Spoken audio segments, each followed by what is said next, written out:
Boxingego here. If you like this video, make sure you hit the like button and also subscribe to the channel and hit the bell icon on the top of your screen to get notified when the latest new content drops. What up, Fight World? It's your boy Ego and I'm back with some more boxing. Make sure you smash the like button, also subscribe to the channel for the latest and greatest in boxing. If you want to become part of the notification gang, please hit the bell icon. Shout out to the super chats. I went live earlier, having a great time doing it. Shout out to the channel donations and the Patreon family. We working. Now, I'm getting some information that although they don't have Jeff Horn's opponent, a little bit confusing. So I'm making this updated video. Now, initially it looked like the plan was to make Horn versus Pacquiao. Jeff Horn versus Manny Pacquiao. Jeff Horn beat Pacquiao, albeit it was a little bit controversial. Some people thought the fight could have went either way, but it did good ratings on ESPN, and it was a competitive fight, no doubt. So it looked like they were headed towards that.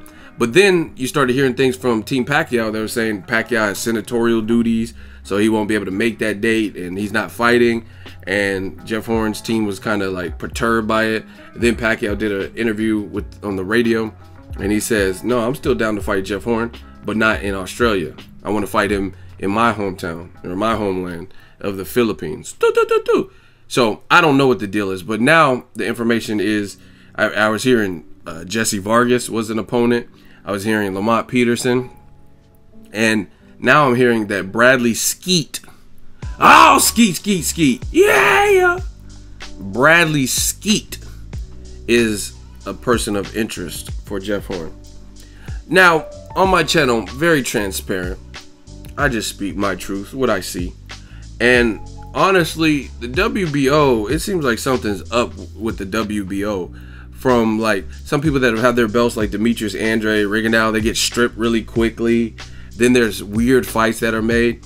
Me personally, I don't really have an interest in seeing Jeff Horn versus Bradley Skeete. And this is also sometimes with Top Rank, where I notice they'll throw out a levy, like a plethora of names, if you will, of who Pacquiao could potentially fight. I'm like, damn, Pacquiao Broner, that sounds good. Pacquiao Crawford, that really sounds good. Pacquiao Danny Garcia, that sounds good. Mikey Garcia, and I'm like, man, all those fights sound good. And then they'll throw somewhere in the list Tim Bradley 3, and I'm like, nah, I don't want to see that. And then almost 100% of the time, without fail, it's always, at least for me, I don't know about you guys, but I told you, I don't want to see rematches unless they absolutely need to happen. Ward Kovalev, the rematch needed to happen.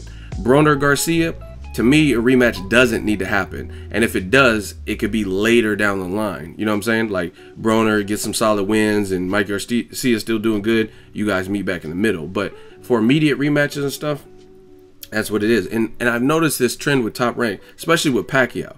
They'll always throw all these Lucas Matisse. I'm like, okay, that's not a bad fight, even though Lucas got stopped by Postal. It still should provide action. And they'll throw out Amir Khan and all these names. And I'm like, yeah, these are good. These are good. Oh, we're fighting Jesse Vargas. Like, no, I'm not really trying to see that. And it seems like the same thing with Jeff Horn, right? And I don't approve of that just because I understand Bradley Skeete is ranked number 3 within the WBO. But truth be told, who is Bradley Skeete in the grand scheme of things? He is a record of 27-1. He has a 43% knockout ratio. He's very tall for the division. He's 6'1", and he's from London. But it doesn't matter how tall you are if you're not really punching. Chris Algieri, he's very tall too for the division, but he's not the most formidable puncher at 47. So I mean, that kind of, unless you're a master class boxer, that kind of negates the height advantage. Now, if you're Lennox Lewis, Vitaly, Vladimir Klitschko tall, you know what I mean, guys like that, Tommy the Hitman Hearns, where you're tall, you use it right, and you get leverage on your shots, and you got cracks, that's different. But just being tall is not going to really help you. And the welterweight division is a cram division, and like I said, I don't know what it is with the WBO particularly. I've seen this trend probably more often than some of the other sanctioning bodies, but it's just like some of these fights are extremely weird. I'm not trying to see Pacquiao Horn 2. I'm good with that. You know what I mean? That makes sense. Like I said, immediate rematches, that makes sense. That was a competitive, contested fight. They hurt each other. It was good ratings on ESPN. It looked like a good crowd in Brisbane. 51,000 people can go to that venue. So that makes sense. Crawford moving up, and I seen him. He's working out, so he's getting ready for his move up to welterweight. Why not fight Crawford? Bob Arum, I didn't even watch it because I seen in the title is Bob Arum did an interview and it says Bob Arum, Crawford will not be next for Jeff Horn. So it's like I don't like these fights that with Jeff Horn, you can really, to me, you can really move through boxing here. Just hear me out real quick. You can really move through the rankings of boxing and respect levels if you take a few tough fights when the rest of your whole career hasn't really been crazy names. You know what I'm saying? Like okay, Cotto, Pacquiao, Floyd, I mean, they got resumes, but Jeff Horn doesn't really have a resume like that. And his biggest fight and his biggest win was versus Pacquiao. And some people, including Errol Spence, because I have the video where I interviewed him, he said he didn't even think that Jeff Horn won. He said it was a good fight, but I had Pacquiao winning. He said Pacquiao didn't look great, but I thought Pacquiao won. That's how I feel, right? So your best win, some people question if you even won, and you're not going to get an immediate rematch. So to me, what's the point of fighting like a Bradley Skeete? It's not going to do no crazy numbers. It doesn't really mean anything per the division. If Jeff Horn beats Bradley Skeete, can he beat Terence Crawford? Can he beat Keith Thurman? You know what I'm saying? So I don't approve of this. But like obviously they don't have a marked named opponent, so I don't know who's gonna decide. But the other thing is, this is what I told you guys. Jeff Horn, he was literally the only person at welterweight that I could think of that called out Errol Spence Jr., right? So I'm like, I give him props for that because not too many people look like they want to fight Errol Spence. And Errol Spence is in Texas fighting in the streets, landing body shots on heavyweight friends and stuff, trying to stay busy because nobody wants to fight him. But Jeff Horn called him out. He did do that, and he did it more than once. So I said I was happy with that because I don't think Pacquiao, if he would have beat Horn, I don't think he was going to call out Errol Spence. But I also told you back then, and now I really feel like that, but if you listen to those old videos, I also said the only person really calling, like meaning more than one, Keith Thurman might have mentioned it in a Instagram or Facebook post, and then he went off and got married, and we haven't really seen him since. He's just traveling, going through an injury. So you know what I mean? I don't really consider that as a real call out because you're not really in a position to fight anyway, and you're getting married and not probably fighting for the rest of 2017. So I looked at Jeff Horn, I'm like, that's cool, he's calling him out. But I also told you back then, go check those videos, I told you that Jeff Horn is calling out Errol Spence, but he's also calling him out from the safest place. And the reason I say that is because Top Rank, we have yet to see them work with Al Heyman on a big, massive fight that's a cross promotion that is not like a mandated like obligation, like Vanes Martirosyan versus Erislandy Lara. That's an example of Erislandy Lara's with Heyman, and I believe Vanes was with Top Rank at the time. I'm talking about the first fight, and I'm not sure. I think Vanes was with Top Rank, and that was kind of like a cross promotion. Or Lomachenko versus Gary Russell. I think that was another. Al Heyman was with Russell and Lomachenko with Top Rank, but I think that was a mandatory situation. So my whole thing is, I've seen Crawford. He worked with or not Crawford, but Top Rank for the Crawford, Felix Diaz, and Crawford John Molina fights. They work with Al Heyman, but I want to see it on a big fight, like Terence Crawford versus Errol Spence, or you know what I mean, Pacquiao versus somebody over there, Keith Thurman. And we haven't really seen that on a big fight. John Molina, that's my dude, shout out to him, but he has several losses. Felix Diaz is not a household name. I'm talking about, like I said, Keith Thurman versus Pacquiao. Keith Thurman, Errol Spence versus Jeff Horn, something like that. Two guys with momentum, two guys undefeated, stuff like that. Like a big fight. And we haven't really been getting that. So, like I said, I feel like Jeff Horn's kind of calling out Spence from a safe place because the whole Cold War and Top Rank likes to keep a lot of fights in-house, things like that.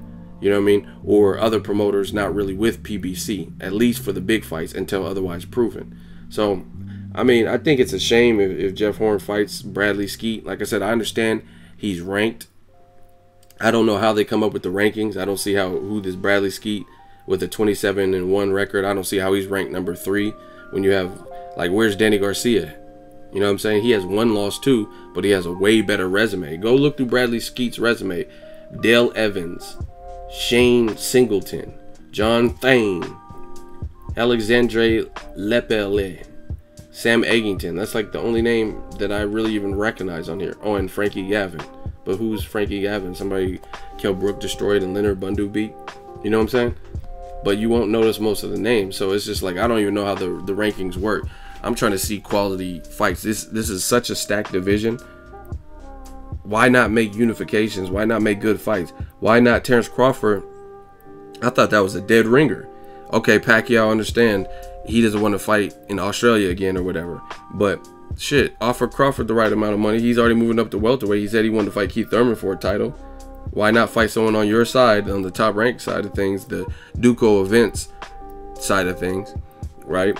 You know that Top Rank works with Jeff Horn's people because they just worked together on the Pacquiao fight, on Jeff Horn's last fight. So why not make a Crawford? But it's just, to me, for lack of better words, if he ends up fighting a Bradley Skeete, it's kind of a waste of time. And I'm not even trying to throw shade, but I'm just saying, what does a win over that? What does a win over Bradley Skeete really prove? Nothing. So I mean, I hope they choose somebody more formidable, more in prime, more momentum, even like a Lamont Peterson. Lamont Peterson, I was at his last fight in February. He hasn't been the most active, but in his recent history, a lot of people thought he beat Danny Garcia. He had a tough fight with Felix Diaz, but they gave him the win. And I was at his last fight in February on the Broner Granados card, and he fought against a mandatory for an eliminator. And he fought for a mandatory position against David Avanesian, who beat Shane Mosley.